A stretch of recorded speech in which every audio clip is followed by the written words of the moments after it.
Around 100 vegan activists stormed a Lincolnshire pig farm at the weekend and occupied the shed where the animals were kept for over 8 hours. The group, called Meet the Victims, say that they were protesting peacefully and it was designed to highlight cruel farming conditions. But the farmer says that they actually compromised animal welfare and meant her pigs had to go without food for the whole day. I minded my own business and suddenly I was confronted with over 200 people all wearing uniform regulation, with most of them wearing masks.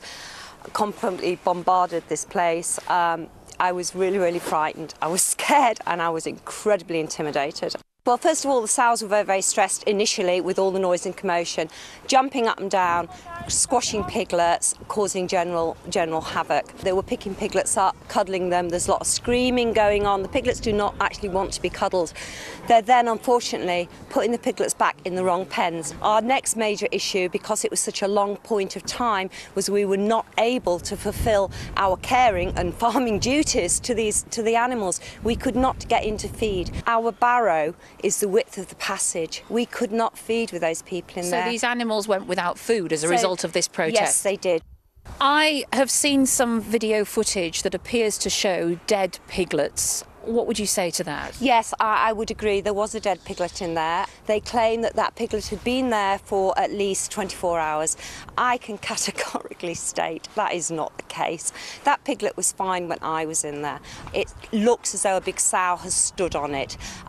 Possibly they put the wrong piglet back in the wrong pen. We have also seen footage that appears to show piglets on a muck heap, dead carcasses, and can you explain that to us? Yes, I can. These piglets were stillborn, so yes, there were dead piglets. No, they had not been there for weeks. They stopped us collecting them up. They stopped us working. So we've been talking a while now on this channel about how veganism, vegan activism, this vegan agenda is about far more than just food. It's not about what we eat. It's not about what you eat. This is about far more than food. This is about the consolidation of power. This is about the destruction of a way of life. This is about the genocide of small family farms. This is about pulling people off the land, crowding them into smart cities, and removing our ability to feed ourselves and to engage in animal husbandry.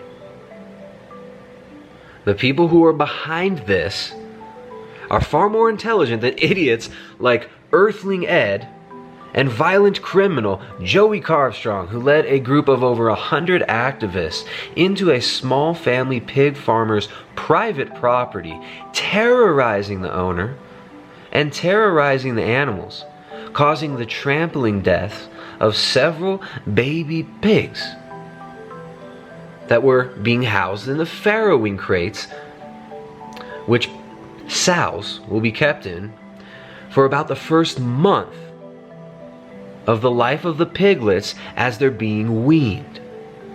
Farrowing crates are made to restrict the movement of the pig so she doesn't crush her babies. These vegans stormed into this barn, loudly pointing iPhones at these poor animals, fake crying, right? This chick with the blue hair, staring at her iPhone, crying, oh, this poor pig. These poor animals are being dehumanized here. They don't even have iPhones or Wi-Fi. I wonder what their names are. Right? These absolutely brainwashed dupes are in here terrorizing a small family farmer, calling her a factory farm. This is a small family farm raising pigs. She also had several dogs. She obviously was breeding some dogs, which of course, oh, it's just so terrible to let dogs have sex and make babies. Right. This is one of the most ridiculous events that I've seen in recent times and perfectly illustrates what veganism is about, which is the destruction of a way of life and the genocide of rural people. So they also run a dog breeding facility here in this place as well. Look at this clueless psychopath walking up to the dog's kennel with his phone in his hand, pointing the phone at these dogs that don't know him at all as he invades their space and their owner's private property to make a scene. So these dogs here are bred also by the farmers and are sold on. So as well as breeding pigs for slaughter, they also have a dog breeding facility on site here. So they breed these types of dogs. I think they might be a Cocker Spaniel, and then they'll sell them on as well. So they're commodifying dogs as well as pigs, and it shows how this farm has a complete disregard for all animal life. This is what they talk about on TV when they talk about humane welfare and high welfare and loving their animals. This is British farming. This is as good as it gets, and it doesn't matter if it could get even better than this, because there's no humane way to exploit an animal. These animals don't deserve to be exploited in any way. Look at their lives. And here's where Earthling Ed actually states what veganism is really all about. What the real vegan agenda is pushing, what the real spirit of veganism is. The absolute destruction, the decimation of our ability to engage in animal husbandry, to feed our own families. And the reduction of the population through the total destruction of the rural way of life. This seems like an old derelict pig holding site. So like the ones we filmed just a moment ago, no doubt this was used for holding, you know, hundreds, maybe even thousands of pigs the whole length of both directions. Obviously it's not been in use for some time. So I guess that means one of two things: either the current farmers have had to downscale, but I think actually what seems to be the case in the conversation we had earlier with one of the local residents is it would seem that maybe this farm has just been recently bought out. And so maybe they have plans to renovate this and to make it kind of what it, you know, build it back into what it used to be. So at the moment it's kind of an interesting site because it shows a deterioration and also is emblematic of kind of what used to happen here. And hopefully it will stay this way and can remain a relic of something violent that happened here. But of course around us, you know, all the time there's violence in places just the same as this. But it's an interesting thing to see, and this is what the future will look like, and we should hopefully keep these places somewhat like this one so we can come and see them and remind ourselves of what we used to do to animals and how we used to keep them in these prisons. And one day hopefully we'll walk down these kind of corridors and we'll look into these abandoned pens and we'll say, thank goodness we've stopped doing that now, and thank goodness we've woken up and we realise what we're doing to animals is horrific. Hopefully that'll be the story for every farm and every corridor with pens. That's what we're hoping for. This is a figure of hope, perhaps, in the sense of this is what it will look like in the future, which is why we're here today, which is why those activists are in the barn, to make that statement and to progress and to make sure that the reality we're talking about with these abandoned pens comes sooner than it would without us doing this. So that's why it's important to be active. If we want this to be abandoned in every farm to be abandoned like this particular area is here, then we have to work to make that happen. You catch that? This isn't your property. This isn't this woman's barn. This is communal property now. So Earthling Ed over here, at the spear tip of the vanguard of the global Maoist revolution, the vegan front of the global Maoist revolution, which Huxley called the final revolution. Right? Huxley called this transhumanist, smart city slave grid that we are being ushered into, and that these vegans have no idea they're helping build. Huxley called it the final revolution, and said the revolution is total, every aspect of life, including biology. Full spectrum dominance is the Pentagon term. Earthling Ed sees your property as communal property. Earthling Ed and Joey Carbstrong would like nothing more than the total destruction of all farms and the abolishing of your ability and my ability to feed our own families off of our own land, to use animal husbandry, to use actual sustainable resources that we can have control of ourselves to feed our families nutrient-dense proteins and fats. Animal husbandry is the only way that we can feed ourselves outside of the kibble, soylent slop future that these people want to build. Earthling Ed would love nothing more than to have a future not too far off where him and his little buddies can tie their cute little dreadlocks up, grab an e-scooter, and leave their coffin apartment in the Google Smart City or Facebook City.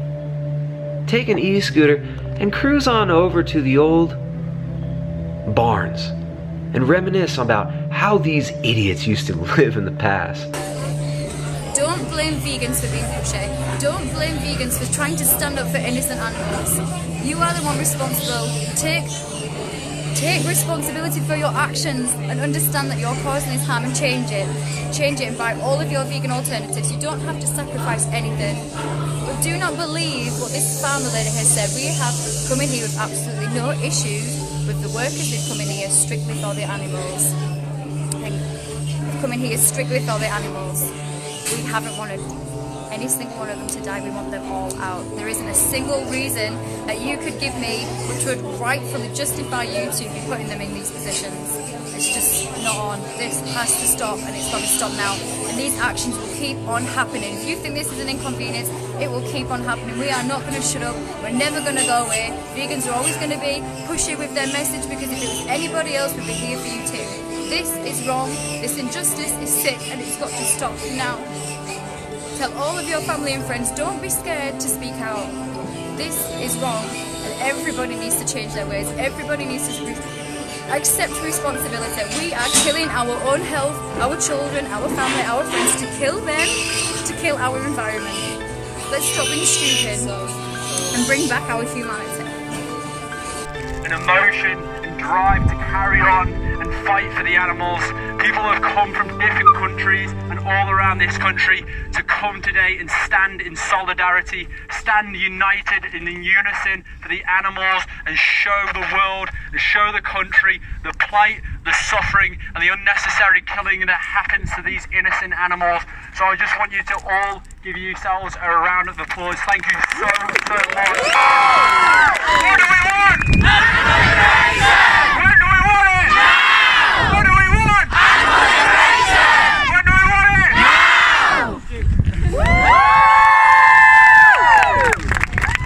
So this ideology that destroys health, that destroys family farms, that makes us dependent on soylent slop, pharmaceutical drugs, supplements, imported, exported foods, a global trade system controlled by the ruling oligarchic elite who want to depopulate the planet. This ideology hates family farms, and it also hates families in general. Here's some closing remarks from Gary Yourofsky, one of Joey Carbstrong's favorite people. This is what veganism thinks about family. No, I think my mom is completely psychotic. I think my sister and her family are completely psychotic. They've actually stopped talking to me because I care about animals. In fact, I'll tell you about the last time we talked. It was August 19th last year on my birthday. I was passing through Illinois, where they live, to a place that just put vegan burgers on the menu. I assumed we were all getting vegan burgers because I have a rule that I established in 1997, and it's if you want to sit down and eat with me, you eat vegan. Oh, we don't eat together. I'll see you later on. I hear macaroni and cheese being ordered. I hear a fish fillet being ordered. I hear a vegan burger from my nephew Jacob, and then I hear double cheese. So I explain to my family, I go, you guys know when the last time you saw me? It was 1 year and 7 months ago before that. So we figured it out. It was about 585 days. I said, times that by 3 meals a day. So we agreed to about 1,800. And then at the top of my voice, I said, you guys have had 1,800 meals to eat whatever you wanted to eat. Today, when I'm in town, you can't have one meal without dead animals and the things that come out of these murdered animals. She likes my booty. And I stood up and I left. Walked out, called a taxi cab, took a taxi back to my mom's house, jumped in my car. And again, they still think that I'm irrational for this. Incidentally, about that battle that white people had with natives over America, it never belonged to either of you. This land belonged to the buffaloes, the squirrels, the deer, the bunny rabbits, and all the other creatures way before our psychotic, selfish species started raping and destroying it. Who's got it bad? Humans or animals? I've clearly stated time and time again that I hate all humans.